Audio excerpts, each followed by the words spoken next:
कहीं नहीं मिला। लगता है डॉक्टरी की डिग्री ऐसी कर ली यार, कुछ मालूम ही नहीं है हम लोगों को। तो आजकल के इतने मीडिया जर्नलिस्ट न्यूज़पेपर में इतना कुछ छपा हुआ है, शायद वहाँ से करनी चाहिए थी। डिग्री टैग तो ऐसे मिल गया हम लोगों को। इनमें फंगल इन्फेक्शंस के बारे में दिया हुआ है। येलो फंगस मिली नहीं, वाइट फंगस नहीं मिली, ब्लैक फंगस म्यूकोमाइकोसिस मिल गई थी।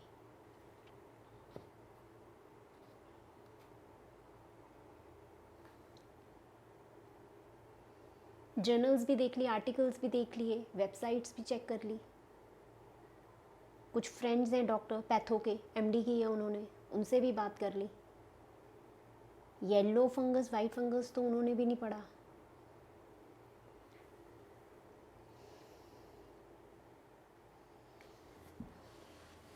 ब्लैक फंगस तक तो मालूम था, उसके बाद अब आ गया वाइट और अब येलो आ गया नया। यार हम लोग अपनी कॉमन सेंस थोड़ी से यूज़ कर सकते हैं। ब्लैक फंगस तो मालूम है, चलो एक पूरी की पूरी फैमिली है, इन्फेक्शन हो जाती है जिसे हम मेडिकल टर्म में म्यूकोमाइकोसिस कहते हैं। मैंने उसके ऊपर एक वीडियो भी बनाई थी, अगर नहीं देखी तो उसे डिस्क्रिप्शन बॉक्स में लिंक कर दूंगी। नहीं देखनी तो मत देखना, फोर्स भी नहीं करूंगी कि उस वीडियो को जाकर देखो। चलो मानते हैं यार वो एक फैमिली थी, हमें कोविड-19 पेशेंट्स में वो देखने को मिल रही है, हम मानते हैं। आप लोग पब्लिश कर रहे हो, हम मानते हैं, हम देख रहे हैं, हम न्यूज़ देख रहे हैं, हम न्यूज़पेपर पढ़ रहे हैं, मानते हैं, सही लिख रहे हो, चलो मान लिया। नहीं आप उसका एग्जैक्ट नेम यूज़ कर रहे हैं, म्यूकोरमाइकोसिस, ब्लैक फंगस कर रहे हो, चलो ब्लैक फंगस हमें मिलती है हमारी किताबों में। ये मेरी +1 +2 की है, ये मेरी डिग्री की है, अभी तो लिमिटेड बुक्स रखी है मैंने यहाँ पे। लेकिन जो वाइट और येलो ये तो हमने कहीं नहीं पढ़ा। फंगल इन्फेक्शंस जब हम खोल के देखते हैं, हमें वहाँ पे म्यूकोमाइकोसिस, ब्लैक फंगस देखने को मिल जाती है यार, candidiasis, aspergillosis, blastomycosis, cryptococcus, histoplasmosis, sporotrichosis, onychomycosis, बहुत सारी फंगल इन्फेक्शंस देखने को मिली मुझे, लेकिन कहीं पर मुझे येलो फंगस और वाइट फंगस तो मिला ही नहीं। हमारे सीनियर डॉक्टर्स ने हमें नहीं पढ़ाया, ये कह सकते हैं। अभी तो ऐसे लग रहा है कि अगर डिग्री करनी है ना आपको डॉक्टरी की, डॉक्टर बनना है, तो पढ़ाई मत करो, मीडिया जो छाप रहा है वहां पे जाओ, डॉक्टर बन जाओगे आप। शायद यही कर रहा है हमारा देश भी। यार थोड़ा सा दिमाग लगा लो अपना। जब मैंने कल ये पढ़ा ना रात को, येलो फंगस आ चुकी है, गाजियाबाद में एक नया केस आया है, किसी डॉक्टर ईएनटी स्पेशलिस्ट, मुझे नहीं पता, मेरा दिमाग खराब हो गया कि हमने आज तक डिग्री में कभी येलो फंगस के बारे में पढ़े ही नहीं। सर्च करने जाओ, कल रात से सर्च किए, येलो फंगस का सिर्फ आर्टिकल्स मिले हैं न्यूज़पेपर में। Centre for disease control and prevention, yellow fungus कहीं नहीं है। और 2 दिन से इसे इतना बड़ा कर दिया येलो फंगस को कि पूछो मत। और ये जो वाइट फंगस कह रहे थे ना भाई, वो वाइट फंगस नहीं है, पहले नाम सही लो। अगर आपका नाम आर्यन है, आपको कोई और नाम से पुकारे, आपको अच्छा लगेगा? नहीं भाई, आप आर्यन कहने पर ही सुनोगे, तो वो वाइट फंगस है। जो वाइट फंगस है ना, वो वाइट फंगस नहीं है, वो कैंडिडियासिस है, जो कैंडिडा एल्बिकन्स से होती है, जो एक ईस्ट है, जो एक फंगाई है। और ये कोई बाहर से नहीं आता, आपकी बॉडी में, मेरी बॉडी में, हम सबकी बॉडी में ये प्रेजेंट है। माउथ पे लगा लो, प्रेजेंट है, टंग पे लगा लो, प्रेजेंट है, ओरल कैविटी पे लगा लो, प्रेजेंट है, फूड पाइप पे लगा लो, प्रेजेंट है, प्राइवेट पार्ट्स पे ले लो, प्रेजेंट है, हर जगह प्रेजेंट है। जब तक आपकी इम्यूनिटी इतनी ज़्यादा कमज़ोर नहीं हो जाती, जब तक आप हैवी स्टेरॉइड्स पर नहीं चले जाओगे, तब तक आपको कैंडिडियासिस नहीं होगा। और जब आप चले जाओगे तो आपको हो जाएगा। अरे वार्ड्स में जब हमारे वहाँ पे पेशेंट्स होते हैं तब उन्हें कैंडिडा हो जाता है यार। ओरल थ्रश तो हमें तब भी देखने को मिलता है उन लोगों को, क्योंकि वो इतने टाइम से लॉन्ग ट्रीटमेंट्स पे होते हैं, स्टेरॉइड्स दे रहे होते हैं, तो साथ के साथ हम उन्हें एंटी फंगल ड्रग्स देकर ठीक भी कर देते हैं।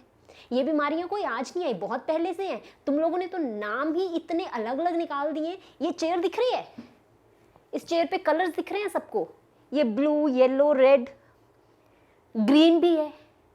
अगर यही चलता रहा ना तो सारे के सारे जो रेनबो में कलर्स होते हैं वो सारे के सारे कलर्स ले आओगे आप, इतने तरह के फंगाई ले आओगे, इतनी फंगल इन्फेक्शन। अब बात करते हैं ये येलो फंगस जो आजकल बड़ी आ चुकी है न्यूज़ में। भाई एस्परजिलोसिस फंगल इन्फेक्शन होती है, बहुत कम होती है और इसमें जान भी नहीं है। इस इन्फेक्शन में जो लिखा आता है ना, yellow fungus is more dangerous than black fungus and white fungus. Now इसके केसेस हम लोग को इतने ज़्यादा देखने को मिल रहे हैं, ये इससे भी ज़्यादा खतरनाक है। एस्परजिलोसिस कहाँ मिलती है? बाहर मत जाओ यार, इस कमरे में बैठ के ये वीडियो शूट कर रही हूँ, यहाँ पर भी आपको इसके स्पोर्स देखने को मिल जाएंगे। मैं सांस ले रही हूँ, मेरे अंदर चले गए होंगे, मुझे नहीं पता। मैं कौन सा एक कॉर्नर पे जा के सांस लेती हूँ कि मुझे यहाँ पे कोई बैक्टीरिया फंगाई ना मिले। हम नॉर्मली रहते हैं यार, अंदर रहते हैं, बाहर रहते हैं, सांस लेते हैं, 36 चीज़ें हमारी अंदर जाती हैं। हमारी बॉडी में इम्यून सिस्टम बना किस लिए हुआ है? उन चीज़ों को ख़त्म करने के लिए।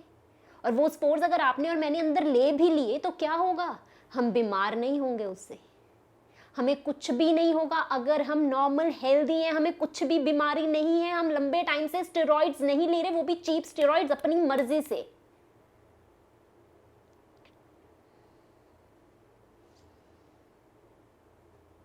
जिन लोगों में अभी ये एस्परजिलोसिस, ये सिर्फ अटैक तुम्हारे लंग्स पे करती है, कहीं अटैक नहीं करती। लंग्स में कैविटी कर देती है, लेकिन कब करती है? अगर आप हैवी स्टेरॉइड्स ले रहे हो। कोविड-19 पेशेंट में अगर किसी को एस्परजिलोसिस वैसे तो बहुत कम देखने को मिले हैं, ज़्यादातर हमें म्यूकोमाइकोसिस यानी कि ब्लैक फंगस के केसेस ही देखने को मिले हैं। कैंडिडियासिस नॉर्मली बहुत सारे लोगों में हो जाती है, जो मैंने कहा लॉन्ग टर्म में ट्रीटमेंट में होते हैं, लेकिन वो कंट्रोलेबल कंडीशंस होती हैं। म्यूकोमाइकोसिस जितनी फैटल और डेंजरस कंडीशंस नहीं होती, और एस्परजिलोसिस तो बहुत ही ज़्यादा रेयर है। अगेन, आपने अगर चीप स्टेरॉइड्स खाए हैं, जब आपकी रिपोर्ट आई होगी आरटीपीसीआर की, आप पॉजिटिव आ गए, आप डरते मारे गए नहीं किसी डॉक्टर के पास, खुद से दवाई ले ली, खुद से आपने स्टेरॉइड्स ले लिए, और स्टेरॉइड्स भी नहीं पता कौन से, बस ले लिए उठा के स्टेरॉइड्स। और अगर आपको शुगर है, बेसिकली डायबिटीज, आपने अपनी शुगर कंट्रोल नहीं किया, आप चले गए भाई। आपको एक इन्फेक्शन नहीं होगी, दूसरी तीसरी तो होगी। आपने खुद अपने आप को उस झांसे में डाला है, किसी ने नहीं डाला। तो यार थोड़ी सी कॉमन सेंस यूज करो। आई नो आज थोड़ा एग्रेशन आ रहा है, बट प्लीज थोड़ी सी कॉमन सेंस यूज करो। अगर आपको social media, WhatsApp and media जो है बेसिकली, जो ये आर्टिकल्स छापता है, प्लीज़ थोड़ी सी R&D कर लो। नहीं R&D कर सकते यार, एम्स के डायरेक्टर है डॉक्टर रणदीप गुलेरिया, हमेशा वीडियोस करते हैं यार, उनकी वीडियो को क्यों नहीं वायरल करते आप? उनकी वीडियो पे क्यों नहीं आर्टिकल्स लिखते? हर चीज़ उन्होंने क्लियर कट बताई हुई है। चाहिए तो मैं उनकी वीडियो का लिंक इस वीडियो के नीचे भी डाल दूंगी। 90 से 95% जो कोविड-19 पेशेंट है उनमें हमें ब्लैक फंगस यानी कि म्यूकोरमाइकोसिस देखने को मिल रहा है।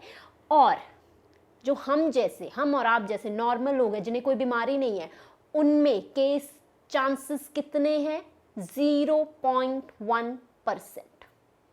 क्योंकि ये एक सेकेंडरी इन्फेक्शन है। ये फंगल इन्फेक्शन सारी की सारी अपॉर्चुनिस्टिक इन्फेक्शन होती है। जब तक आपको कोई इन्फेक्शन पहले से नहीं है, आपकी इम्यूनिटी इतनी ज़्यादा लो नहीं हो जाती। और सबसे मेन चीज़, अगर आप चीप स्टेरॉइड्स पर हो तभी आपको फंगल इन्फेक्शंस अटैक करेंगी, अदरवाइज नहीं करेंगे। और अब इसको ऑक्सीजन के साथ जोड़ा जा रहा है। ऑक्सीजन की कमी के कारण ये, भाई कोई लेना देना नहीं है ऑक्सीजन से। अगर आपको ऑक्सीजन से बीमारी हो रही है ना, अपना ऑक्सीजन चैम्बर जो घर में यूज़ करते हो उसे क्लीन किया करो, हाइजीन को मेंटेन करके रखो। फंगल इन्फेक्शन उन्हीं लोगों को होती है जो हाइजीन मेंटेन नहीं करती है और जो इम्यूनोसप्रेसेंट पे होते हैं, जिनकी इम्यूनिटी कॉम्प्रोमाइज्ड होती है। थोड़ा सा सीख लो, थोड़ा सा पढ़ लो, सुनी सुनाई बात पे मत यकीन करो। और फिर कह रहे हैं कि कोविड-19 this is the second wave, बच्चों और यंगस्टर्स में हमें नहीं देखने को मिल रही।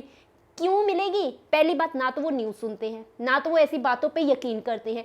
तीसरी थिंग कि उनकी इम्यूनिटी हमसे स्ट्रांग है क्योंकि वो अपनी ग्रोइंग एज में है।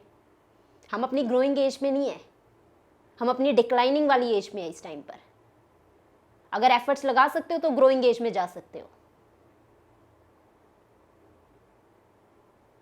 तो ये जो सारे के सारे तकियानुसी लिंक्स बनाए जा रहे हैं ना कोविड-19 को लेके, फालतू में से बदनाम किया जा रहा है। केसेस बढ़े मानते हैं, मास्क लगाने छोड़े,